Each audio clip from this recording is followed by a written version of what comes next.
Yes yes yes yes and good evening good evening good evening. और मैं सुमित शर्मा सबका स्वागत करता हूं आपके अपने चैनल या बैच जी 2026 बैच में, जहां पे आज लेक्चर नंबर 6 पे हैं हम for chapter number 2 biological classification. The chapter is about to over. और कोई इतना खास इसमें अभी तक डिफिकल्ट कुछ चीजें आई नहीं है। अब चीजें डिफिकल्ट होनी स्टार्ट हो जाएंगी, क्योंकि अब आपको कई सारे एग्जांपल्स याद करने होंगे, कई सारी चीजें याद करनी होंगी। अगर उसको एक सिस्टमैटिक वे में याद करोगे तो आपको याद हो जाएगा। बोले सिस्टमैटिक्स वाज क्या था? सिस्टमैटिक्स एंड टैक्सोनॉमी बताइएगा। हाँ, तो सबसे पहले हमें स्टार्ट क्या करना है? Today we have to start kingdom fungi.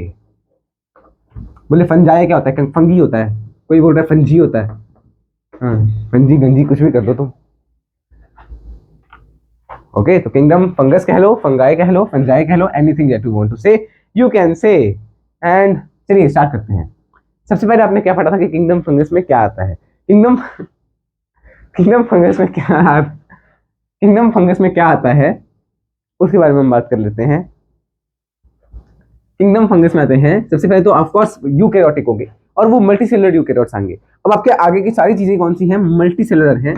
Multicellular हैं और यूकैरियोटिक हैं। साथ में हमने पहले दिन ही ये चीज देख ली थी कि जो इसमें मल्टीसेलुलर होते हैं उनमें अभी सिर्फ टिश्यू बने हैं, उनमें अभी सिर्फ टिश्यू सिस्टम आया है। या तो सेल होंगे या मल्टीसेलुलर होंगे या टिश्यू होंगे या लूज टिश्यू कह लो, टिश्यू या लूज टिश्यू कह लीजिए। ठीक है, टिश्यू होंगे या लूज टिश्यू होंगे। और फंगस आप सबको पता है ये हेटेरोट्रॉफिक है, इट इज नॉट ऑटोट्रॉफिक, ये हेटेरोट्रॉफिक है। हेटेरोट्रॉफिक में भी it can be parasitic as well, मतलब इन्फेक्ट करेगी, इन्फेक्ट समवन, है ना। और ये हो सकता है कि पैरासिटिक की जगह ये सेप्रोफिटिक हो। सेप्रोफिटिक माने, सेप्रोफिटिक का क्या मतलब है? यार वो डेड डिकेइंग ऑर्गेनिजम्स पे ग्रो करने वाली फंगस हो सकती है, डेड एंड डिकेइंग पे ग्रो करने वाली भी हो सकती है।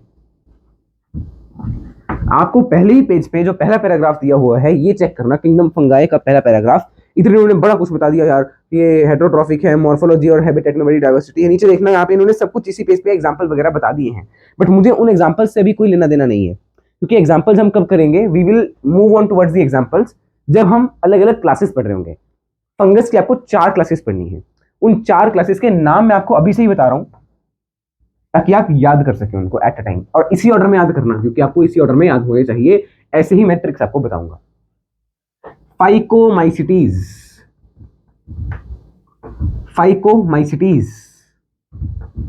एस्कोमाइसिटीज, बाकी तो याद हो जाएंगे आपको। एस्कोमाइसिटीज, देन कम्स बेसिडियोमाइसिटीज, और at last there is deuteromycetes. इसी ऑर्डर में याद होने चाहिए। These are the 4 classes of the this kingdom. ठीक है, फाइकोमाइसिटीज ये तो चलो खुद याद रख लो कि फाइकोमाइसिटीज सबसे पहले आएगा, फिर बाकी तो एबी डिविलियर्स बनाना बस आपको। एबी डिविलियर मतलब एस्कोमाइसिटीज, बेसिडोमाइसिटीज और ड्यूटेरोमाइसिटीज। ठीक है, ऐसे आप याद कर सकते हो इस चीज को। तो ये हमने पढ़ लिया कि यार किंगडम फंगस में कौन कौन सी क्लासेस आपको पढ़नी है। इसी ऑर्डर में पढ़ाऊंगा, पहले फाइको करेंगे, फिर एस्को, फिर बेसिडियो, फिर ड्यूटेरो। अब हम आते हैं body of the fungus.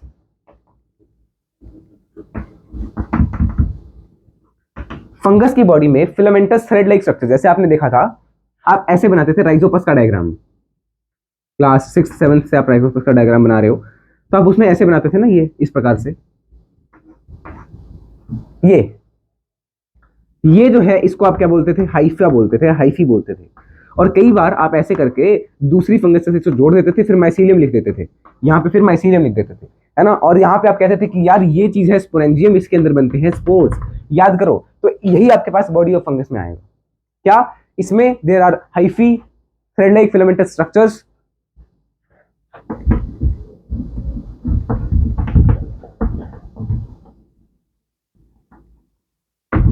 thread like filamentous structure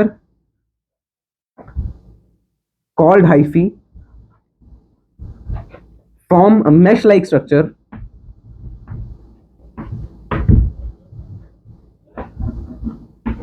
called mycelium। जब ये माइसीलियम मिल गए आपस में तो उन्होंने क्या बना लिया? एक मेश लाइक स्ट्रक्चर बना लिया, जिसको आपने क्या बोल दिया? माइसीलियम बोल दिया। इसको नोट करिए, फिर हम आगे चलेंगे। इसे नीचे आपको दिख रहा है और क्या ये आपको प्रॉपर्ली दिख रहा है? ये मैं चेक कर लेता हूं। बिल्कुल सही दिख रहा है। बोले इतना चिल्ला काहे रहे हो? चिल्लाना पड़ता है, चिल्लाना पड़ता है। ठीक है, तो हाइफी आपको याद होना चाहिए।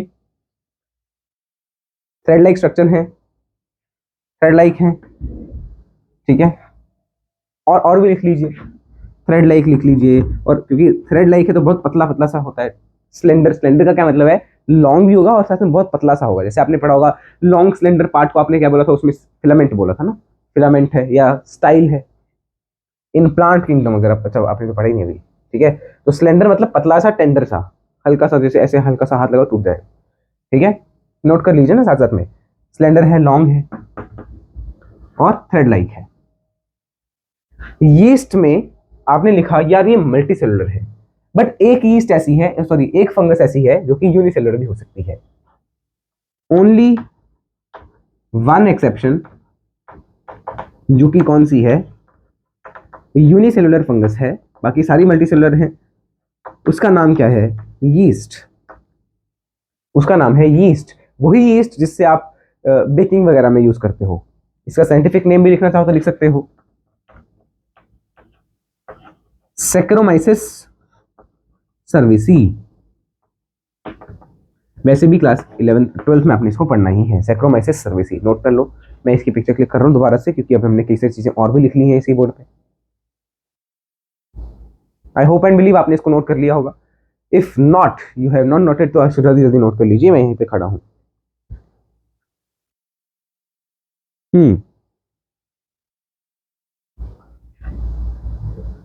Done, yes. So I hope and believe आपने इसको नोट कर लिया है। डस्टर कहाँ गया है, काम कर।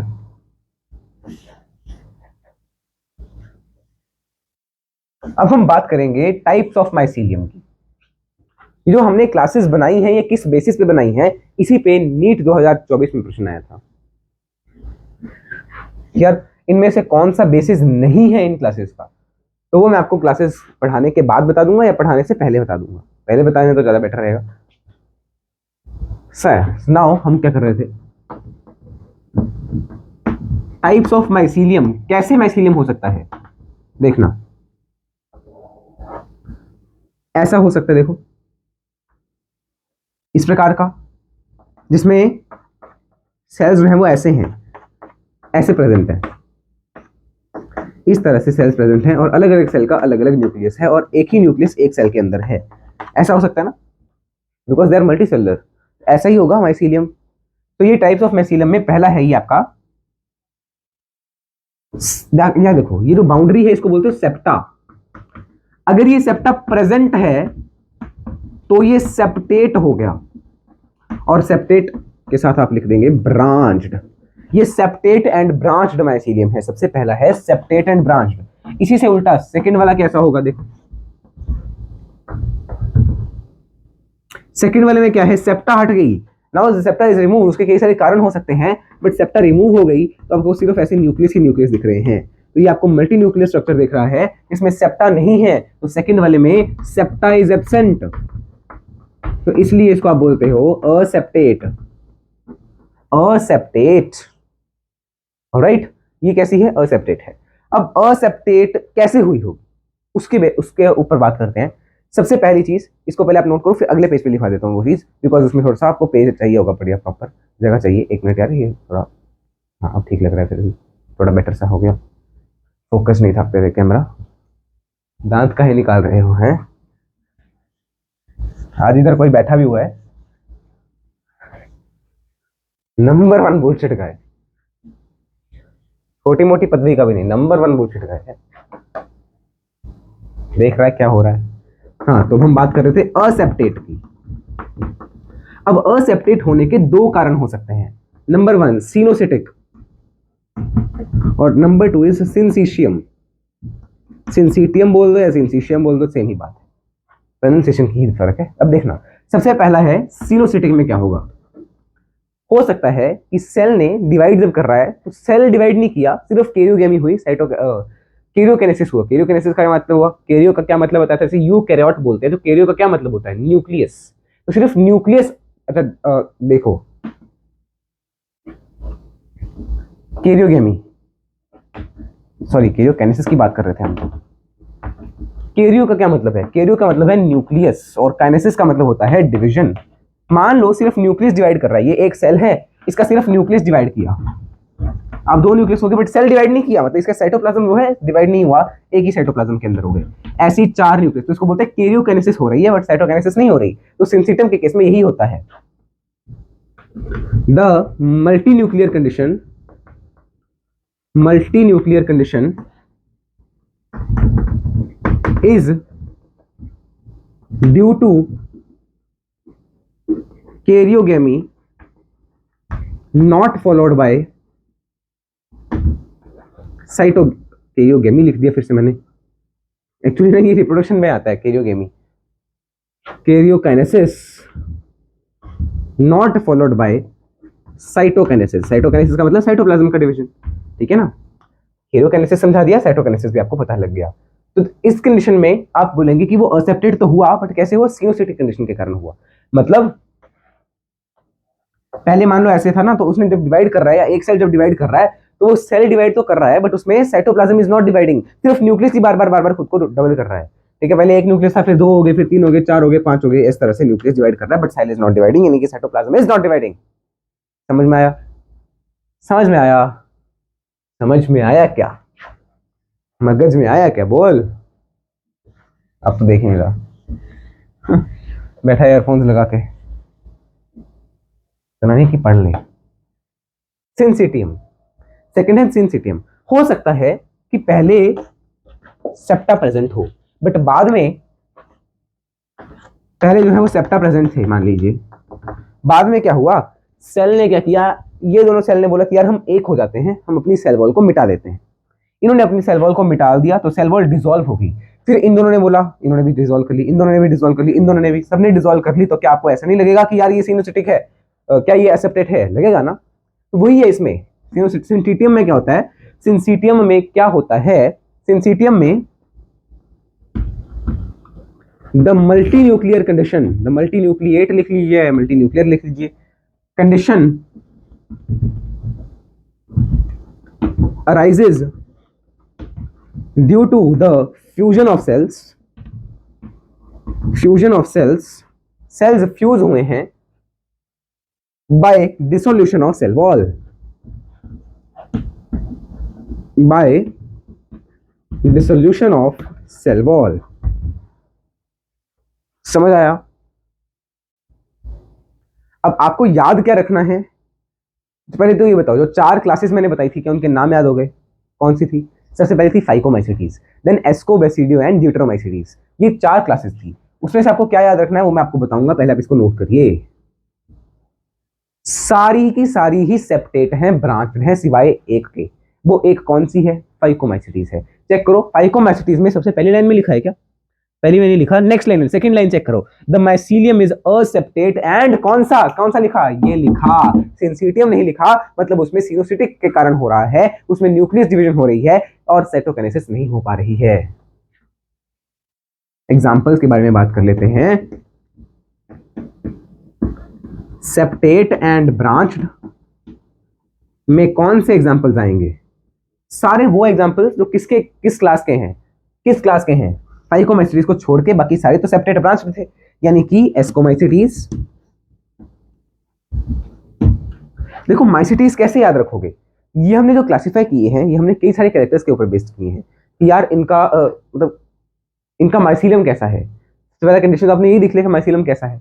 सेकंड, और भी हम कई सारी कंडीशंस के ऊपर बात करेंगे, इनके स्पोर कैसे हैं, इनका मतलब कई सारी चीजें हम देखेंगे, प्रोडक्शन कैसा है, किसमें डाइकैरियन बन रहा है, किसमें डाइकैरियन नहीं बन रहा, इस सारी चीज को हम समझेंगे। बोले डाइकैरियन क्या है आगे पता चलेगा, ठीक है। तो इन सब बेसिस पे हमने इनको चार क्लासेस में डिवाइड किया है। सबसे पहली क्लास थी आपके पास फाइकोमाइसिटीज, उसमें जो है सेप्टा प्रेजेंट नहीं है, यानी वो असेप्टेट है और सिनोसिटिक है, और बाकी सारे ही सेप्टेट हैं और ब्रांच्ड हैं। तो एस्कोमाइसिटीज, और देखो माइसीलियम से याद रखो माइसिटीज, बाकी तो पीछे वाला तो याद ही रहना चाहिए। Ascomycetes, basidiomycetes and deuteromycetes, and at last जो है असेप्टेट एंड सिनोसिटिक। असेप्टेट, सिनोसिटिक, ये कौन सी क्लास में है? इसकी क्लास थी सबसे पहली वाली, यानी कि phycomycetes. Phycomycetes. I hope and believe आपने नोट कर लिया। मैं इसकी पिक्चर क्लिक कर रहा हूँ, जल्दी इसको नोट कर लो। सेप्टेट ब्रांच टेस्कोमाइसिटीज, बेसिडोमाइसिटीज और डिट्रोमाइसिटीज हैं, और असेप्टेट सिनोसिटिक कौन सा है? फाइकोमाइसिटीज है। आई होप एंड बिलीव आपने इसको नोट कर लिया होगा, मैं है ना? हाँ जी, आई एम बैक। एक्चुअली उसे बाहर जाना था तो इसलिए मैं दरवाजा वगैरह खोला था, तो उसके लिए पॉज किया था। कहाँ थे हम? हाँ, ये सेप्टेट ब्रांच पूरा क्लियर हो गया। अब अगला है रिप्रोडक्शन के बारे में। इसको नोट करो। मैं पिक्चर पता नहीं क्लिक की होगी कि नहीं, दोबारा कर लेते हैं, कोई बात नहीं। अगर दोबारा आ गई तो कोई दिक्कत नहीं है, इट वॉज क्लिक की होनी चाहिए। अब है रिप्रोडक्शन।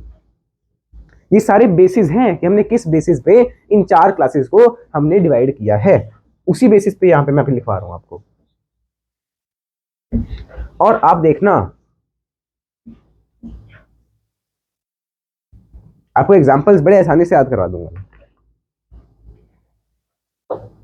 कहाँ थे हम? यहीं पे तो खड़े हैं। क्या जोक मारा है? Yes, reproduction. देखिए, बीएफएफ आपको याद रखना है। बीएफएफ रिप्रोडक्शन में अगर मैं बात कर रहा हूं वेजिटेटिव मीन्स की, तो वो बीएफएफ से होगा। बीएफएफ से होगा माने, देखिएगा, बडिंग से हो सकता है। बडिंग किसमें अपने पड़ी? यीस्ट में। फ्रेगमेंटेशन से हो सकता है, और at last it can be by fission as well. तो ये 3 चीजें हैं जो कि आप बडिंग के लिए रिप्रोडक्शन के लिए यूज कर सकते हैं वेजिटेटिव मीन्स के फॉर्म में। असेक्सुअल रिप्रोडक्शन अगर आपको करनी है तो असेक्सुअल स्पोर्स आपको याद रखने हैं कौन कौन से होते हैं। अच्छा, असेक्सुअल स्पोर्स को याद रखने से पहले आप सेक्सुअल स्पोर याद रखें तो ज्यादा बेटर रहेगा। सेक्सुअल स्पोर में आपको याद रखना है, सबसे पहला है oospores। देन जो क्लासेस थी, सबसे पहले हमने पढ़ी थी एस्कोमाइसिटीज, एक क्लास सुनी थी, बस उसके अंदर के सेक्सुअल स्पोर को हमने बोल दिया एस्कोस्पोर्स।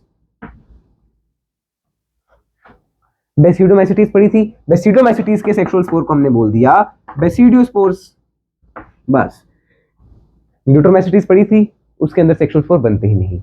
अगर हम बात करें फाइकोमाइसिटीज की, उसके अंदर बनते हैं, बट उसके बारे में कुछ आपको बताया नहीं है, क्या क्या कौन कौन सा कैसा कैसा है। सिर्फ ये आपको 3 एग्जांपल याद रखना है सेक्सुअल स्पोर के बारे में। असेक्सुअल स्पोर के बारे में अगर मैं बात कर रहा हूं तो आपको याद रखना है कोनिडिया।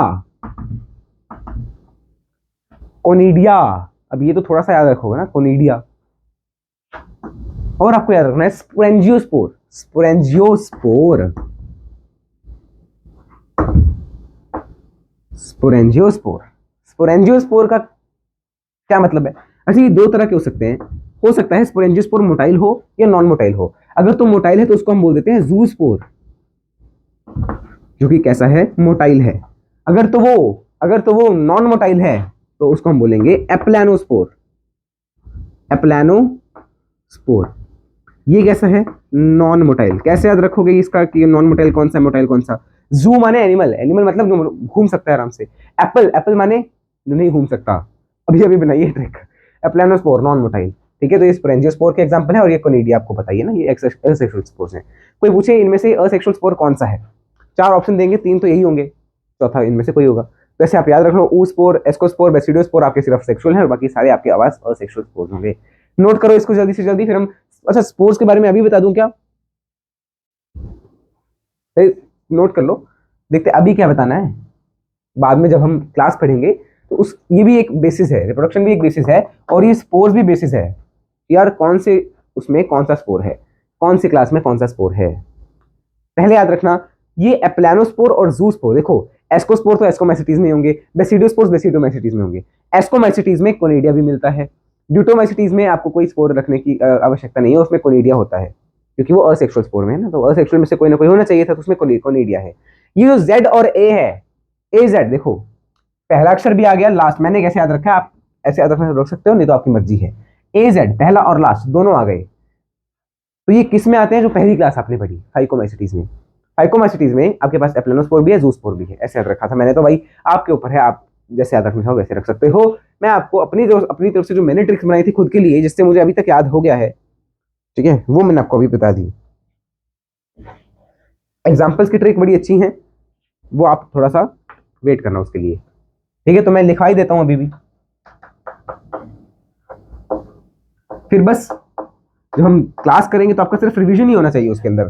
जब आप कोई क्लास पढ़ोगे, जैसे मैंने बोला फाइकोमैसेटीज पढ़नी है, तो फाइकोमैसेटीज में आपको ये पता चलेगा कि इसका सेप्टा कैसा था, इट वाज असेप्टेट एंड सिनोसिटिक, बाकी सारे ही सेप्टेट और ब्रांच थे, है ना। अब आपको फाइकोमैसेटीज के बारे में एक और चीज पता चलेगी कि ये पहला वाला है। देखो पहली क्लास में ज़ूस्पोर भी आएगा, प्लेनोस्पोर भी आएगा, पहले पहले सारे आ जाते हैं, कुछ होना तो है नहीं क्लास में, चलो चल पढ़ते हैं।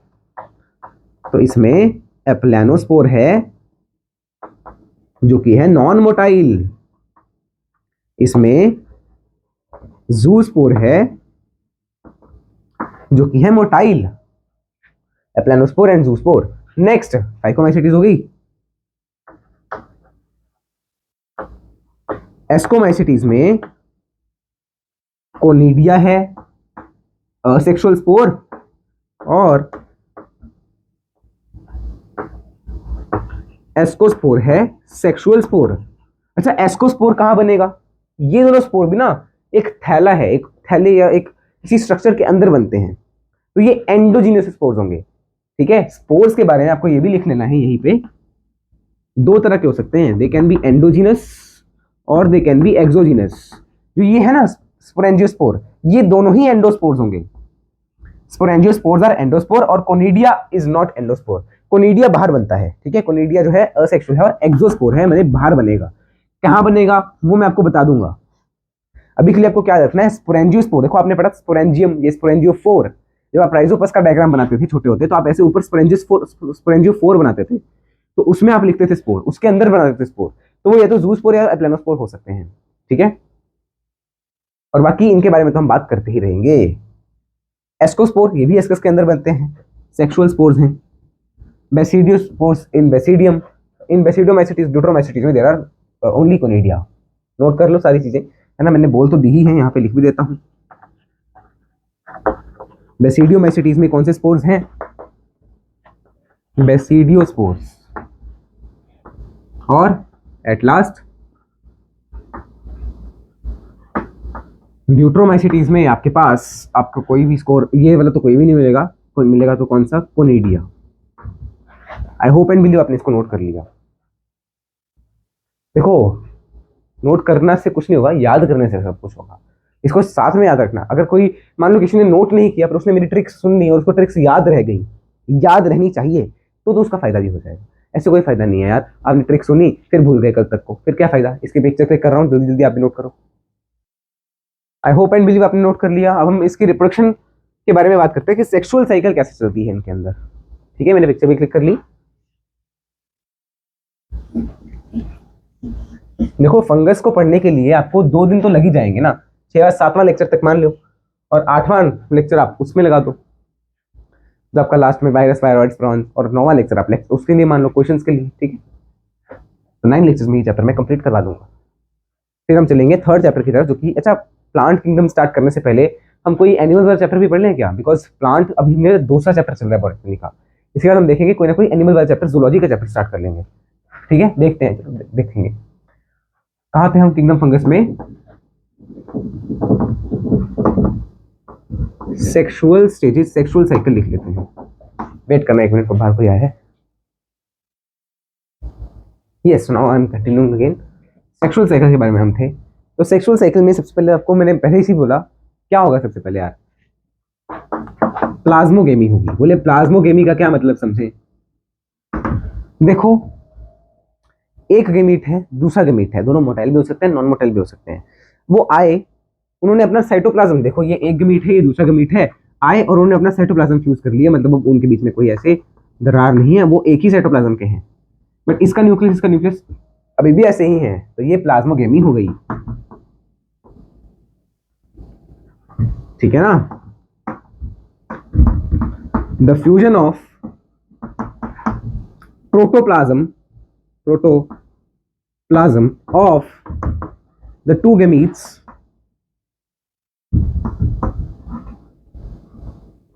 दो गेमीट्स का जो है प्रोटोप्लाज्म फ्यूज कर रहा है, जो कि मोटाइल भी हो सकते हैं और नॉन मोटाइल भी हो सकते हैं। इसी को आपने क्या बोल दिया? प्लाज्मोगेमी बोल दिया। अब इससे कुछ ऐसी स्टेज बनती है जो कि है डाइकैरियन स्टेज। ठीक है, जब ये हो गया तो इसके बाद ये न्यूक्लियस फ्यूज हो जाएंगे, तो इसको हमने क्या बोला? कैरियोगेमी। गेमी का मतलब होता है फ्यूजन, तो कैरियोगेमी, कैरियोगेमी मतलब कि जो आपके पास कैरियन है उसका फ्यूजन होना है, ठीक है ना, तो न्यूक्लियस का फ्यूजन।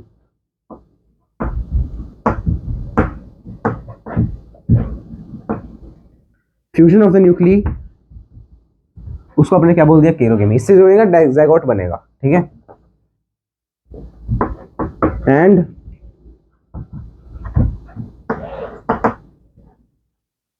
फॉर्मेशन ऑफ ज़ायगोट, फिर मियोसिस इन ज़ायगोट, इस ज़ायगोट में होगी मियोसिस, मियोसिस माने 2n है तो इससे डिप्लॉइड हैप्लॉइड स्ट्रक्चर बनेगा, to form haploid spores.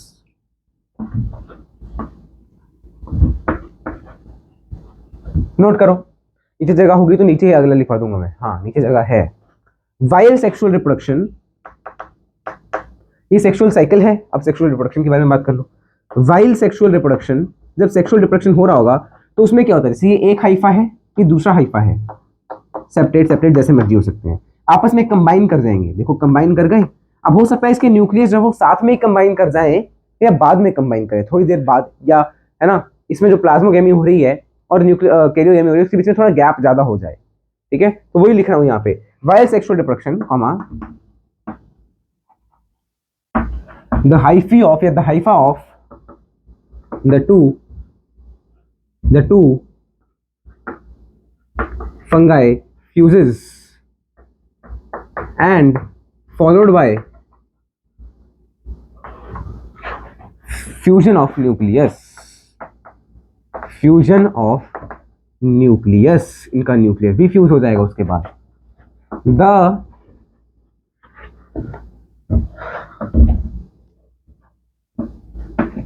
gap between the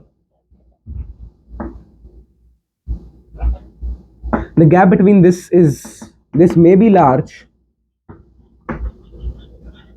and lead to a dikaryon stage, lead to a dikaryon stage।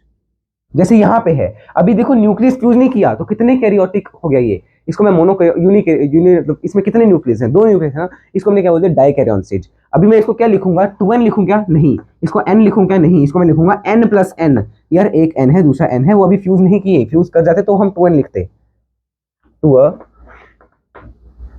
Dikaryon stage, जो कि कैसी है, n+n है, मतलब इनमें थोड़ा सा ये ज्यादा टाइम तक ऐसा रह रहा है डाइकैरियन स्टेज, उसके बाद इसमें वो हो रही है कैरियोगेमी, ठीक है। अभी डाइकैरियन स्टेज किस किस में होगा, डाइकैरियन स्टेज किस किस में होगा, याद करो, पहली थी फाइकोमाइसिटीज, फिर बाकी एबी डिविलियर्स, ये भी एबी डिविलियर्स के अंदर ही होता है, यानी कि एस्कोमाइसिटीज और बेसिडियोमाइसिटीज के अंदर। बोले डिविलियर्स, ये आ गया ना डिविलियर्स डी, बेसिडियोमाइसिटीज के अंदर होता है डाइकैरियन स्टेज, ठीक है, यानी n+n स्टेज, मतलब अभी फ्यूज नहीं किया है। नोट करो, यहां तक हम रीड कर लें क्या, यहां तक हम रीड कर लेते हैं, ओके। इसको आप बोल देते हो डाइकैरियोफेज। लेटर द पेरेंट, ये बाद में फ्यूज कर जाएंगे, या अभी लिख लो, लिखना है तो बाद में फ्यूज कर जाएंगे, इतना तो पता ही है। Letter fuse to form 2n, बाद में ये 2n बन जाएंगे, ठीक है, देखो लिखा हुआ है डिप्लॉइड, ओके। अब हम यहाँ से इसको रीड कर लेते हैं, या पूरा रीड करने की आवश्यकता नहीं है, मैंने कुछ चीजें यहाँ पे नहीं बताई है, जैसे ऊपर लिखा हो ना पेनिसिलियम, ये सब कॉस्मोपॉलिटन की अभी नहीं बताया मैंने, ठीक है। ये तो पता ही सबको कि फंगस भी कॉस्मोपॉलिटन है, जैसे मैंने आपको ये तो बैक्टीरिया में बताया था, बैक्टीरिया और फंगस और कॉस्मोपॉलिटन यूबिक्विटस हर जगह है, ठीक है। तो अब इसी के साथ आपका जो फंगस का पहला पार्ट है वो मैंने कंप्लीट करवा दिया है, बाकी हम जो इसकी क्लासेस हैं वो नेक्स्ट लेक्चर में कवर करेंगे। इसको नोट करो, मैं इसकी पिक्चर क्लिक कर रहा हूँ, फिर आज का लेक्चर को हम यहीं तक रखेंगे, और होमवर्क में आपको 5 डीपीपीज तक करनी है, पहले मैंने 3 तक दी थी ना, 2 डीपीपीज आप और बढ़ा लीजिएगा होमवर्क में,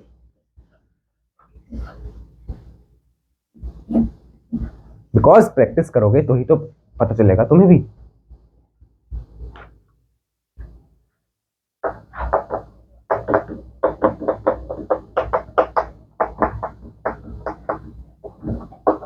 और साथ में रिवाइज कर लेना है, अभी एग्जाम्पल कोई नहीं आया, फाइकोमाइसिटीज के एग्जाम्पल, बेसिडियोमाइसिटीज के, ड्यूट्रोमाइसिटीज के, है ना, एस्कोमाइसिटीज के, इन सब के एग्जाम्पल जब आएंगे तब आपको समझ में आएगा कि ये चैप्टर क्या है। अब तक आपको सारा कुछ सिंपल लग रहा है, ये भी किसी किसी को आज सिंपल लगा होगा, बट ये भी कॉम्प्लेक्स चीज़ें थी। अगर आपको समझ आई हैं तो बेटर है, ठीक है। चलिए फिर मिलते हैं हम अगले लेक्चर में, तब तक के लिए जय श्री कृष्ण, राम राम, सीताराम, राधेश्याम, श्रीमन नारायण, राम राम।